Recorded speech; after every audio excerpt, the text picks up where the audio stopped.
2025 last trip வேளாங்கண்ணிக்கு. ரொம்ப வருஷம் ட்ரை பண்ணி, இந்த வருஷம் கண்டிப்பா போயே ஆகணும்னு முடிவு பண்ணி, டிசம்பருடைய லாஸ்ட் வீக்கெண்ட் போயிட்டு வந்தாச்சு. சனிக்கிழமை காலையில 10 மணிக்கு கிளம்பி, ஈவினிங் 6 மணிக்கு ரீச் ஆனோம். ரூம் செக் இன் பண்ணிட்டு ஃப்ரெஷ் அப் ஆயிட்டு, புது சர்ச்சுக்கு போயிருந்தோம். இங்க நைட்ல இவ்ளோ பெரிய கிறிஸ்மஸ் ட்ரீ அண்ட் சர்ச் வந்து லைட்லயே டெக்கரேட் பண்ணியிருக்கிறத பார்க்கும்போது, அவ்ளோ பிளிஸ்ஃபுல் மூமெண்ட்டா இருந்துச்சு. கிறிஸ்மஸ் சீசன் அப்படிங்கிறதுனால ரொம்பவே ரஷ் அதிகமா இருந்துச்சு. தென் புது சர்ச்லேருந்து பழைய சர்ச்சுக்கு போற வழியில, மாதாவோட பக்தர்களுடைய வேண்டுதல்கள் பார்க்கும்போது கூஸ்பம்ப் மூமெண்ட்ஸா இருந்துச்சு. என்னுடைய அக்கா பசங்க ஃபர்ஸ்ட் டைம் வேளாங்கண்ணிக்கு வர்றதுனால, இதெல்லாம் பார்த்து அவங்க ரொம்பவே எக்ஸைட் ஆனாங்க. அண்ட் அவங்களுமே முட்டி போட்டு கொஞ்சம் தூரம் நடந்தாங்க.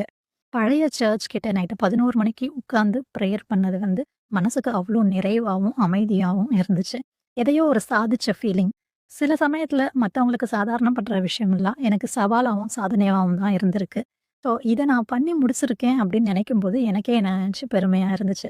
தென் நெக்ஸ்ட் டே சண்டே பெரிய சர்ச்ல மாஸ் அட்டெண்ட் பண்ணிட்டு, பீச் போயிட்டு, ஷாப்பிங் முடிச்சுட்டு, அந்த டேவும் ரொம்ப ஹேப்பியாவே போச்சு. திங்கட்கிழமை காலையில பழைய சர்ச்சுக்கு தீர்த்தம் வாங்க போயிருந்தப்போ, அங்க இருக்கிற சில பேர் வந்து, "நீங்க இதெல்லாம் பண்ணுங்க. கண்டிப்பா மாதா உங்கள நடக்க வைப்பாங்க." அப்படின்னு சொன்னது வந்து, மனசுக்கு ரொம்பவே நம்பிக்கைய குடுத்துச்சு. ஸோ, இயர் எண்ட் ஃபேமிலியோட வேளாங்கண்ணிக்கு போய், இந்த வருஷத்த நன்றியோட முடிச்சது வந்து ரொம்பவே சந்தோஷமா இருந்துச்சு. நீங்களும் இந்த வருஷத்த கிராட்டிட்யூடோட முடிங்க. Happy new